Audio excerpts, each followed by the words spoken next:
Progesterone, your progestation hormone. You know you need it for pregnancy, but how do you get more of it? Let's talk about it.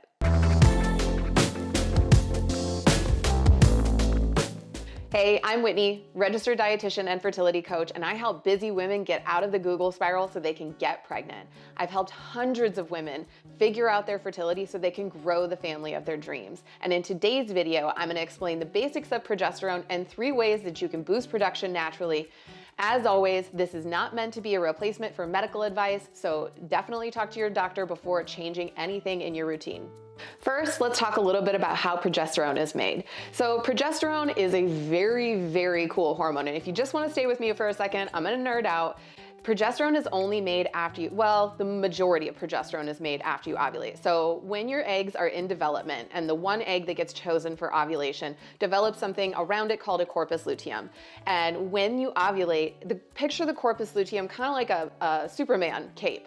It bursts out of the egg and that corpus luteum flies off of the egg and the follicle is released and it's officially ovulation time. And that remaining corpus luteum, that Superman cape, forms its very own gland. And that gland, that corpus luteum gland, that is what produces your progesterone. So when we talk about progesterone production, we always talk about ovulation first because you can't produce a large amount of progesterone without ovulation. And this is also why it's very, very important about the timing of when you test your progesterone levels. A lot of doctors recommend testing your progesterone at day 21.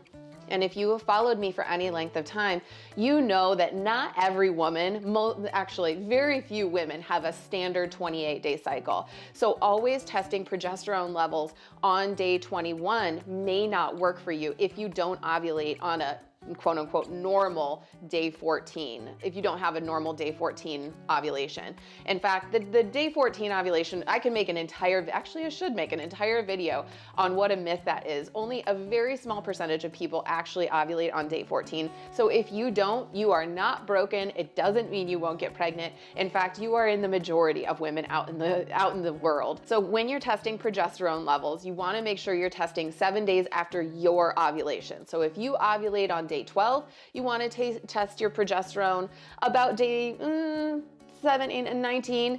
If you ovulate on day 14, you want to test on day 21. If you ovulate on day 19, you want to add 7 days to all of those numbers. And so this is why ovulation tracking is very important if you're going to be testing hormones such as progesterone so that you can make sure you're testing at the right time. In fact, if you're watching this video and you're like, Whit, I know I don't ovulate on day 14, and you have tested your progesterone levels on day 21, like most doctors recommend, you could probably retest those levels and get a more accurate reading if you track your cycles and ovulation first. Normal levels of progesterone are very debatable. In standard conventional care, they just like to see the levels over like 5. I personally love to see them over 10. I like it better when they're closer to like 15 and 20. That indicates that your body's producing pretty healthy eggs, that your corpus luteum is really healthy, and that you're producing enough progesterone to sustain a pregnancy.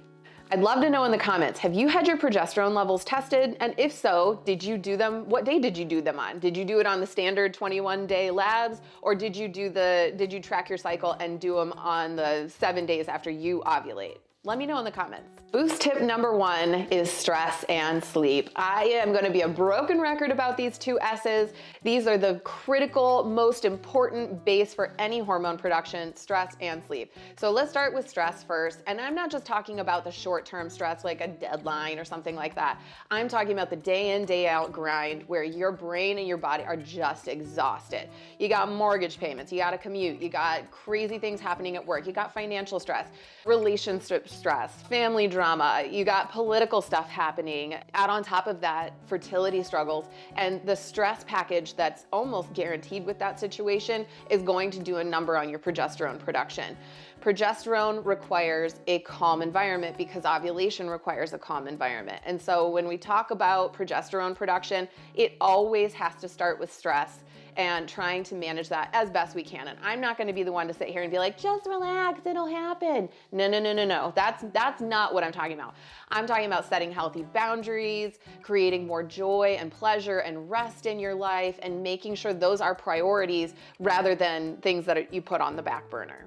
The second S, let's talk about sleep. So sleep is so important for hormone production. In fact, a lot of your hormone synthesis happens while you're in that deep restorative sleep at night. So if you can, my ideal situation would be that you're sleeping at night when it's dark and getting 7+ hours of consecutive sleep. I know that is very hard for most of us. We lead very busy lives, and some of us are shift workers. And so that could create a lot of disruption in our sleep routines. But I'm giving you permission to go to bed. I'm encouraging you to set those boundaries with your sleep and make sure you protect that time as much as you can. When you get home, getting that restorative 7+ hours of sleep. If you need more, you can absolutely take more. If you have the opportunity to sleep more, go ahead. I'm giving you that freedom to go ahead and go to bed. Tip number 2, and this really isn't a boosting progesterone tip, but it is definitely something to check out, and that is to check your prolactin levels. Prolactin is a hormone that your body makes naturally throughout all time. I was gonna say throughout the year. Throughout the day, your body has a baseline level of prolactin. Prolactin levels increase, however, when we are pregnant or lactating. It is your prolactation hormone. Prolactin indirectly affects your progesterone levels. So if your prolactin levels are elevated for whatever reason, they can be elevated because of pregnancy, because of lactation, but they can also be elevated during times of stress. Remember, I talked about stress in that previous tip. I mean it. Chronic stress is a killer for hormone production.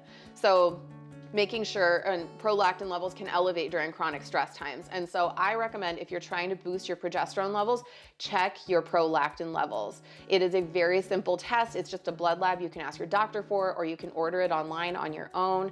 It does not have to be difficult, and we want to see your levels at a healthy range. If they are elevated, there are interventions that you can do to reduce them. Elevated prolactin was the exact situation that my client Kayla was dealing with.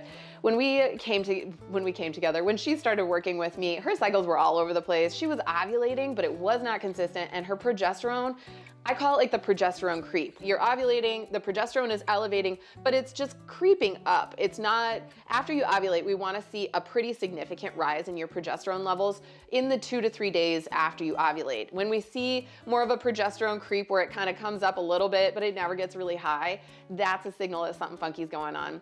When we checked her prolactin levels, they were double what we like to see them for healthy ovulation. So with some targeted diet and lifestyle interventions, we were able to get that under control. And what we saw is that her ovulation naturally regulated, and we saw that progesterone go from creepy progesterone to spiky progesterone, and it spiked right up after her ovulation, and she was feeling much better, and she's in such a good place for her future pregnancy.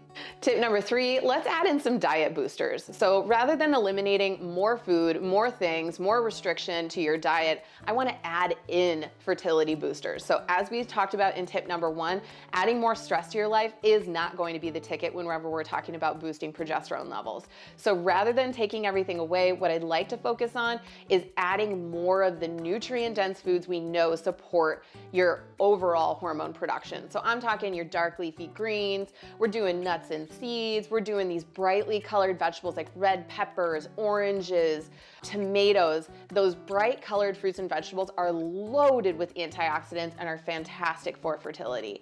If we wanted to get into healthy fats too, doing some salmon, tuna, mackerel, all of those foods can be very helpful for overall health, but also for hormone production too. So when we talk about progesterone, adding in those really nutrient-dense foods is always the first place I start when we talk about diet changes. Unfortunately, progesterone is not a quick fix. It takes about 90 days for female eggs to fully develop, and so when you're making these lifestyle changes, when you're making these diet changes, when you're getting your prolactin levels checked, it's gonna take about 3 months to really see the full effect of those changes, which is very frustrating, but I just want you to remember this when you're feeling like things aren't happening quick enough. If you're ready to get started laying the groundwork for healthy hormone production this summer, I encourage you to check out the Fertile Plate Method Essentials course below, where I'm gonna walk you through the step-by-step formula I use with my one-to-one clients to get their fertility going without sacrificing the fun in food. That's all we have for today. If you are a fellow food and fertility nerd, hit that subscribe button and get all of my fertility secrets to get your body ready for a baby this year. I'll see you in the next video.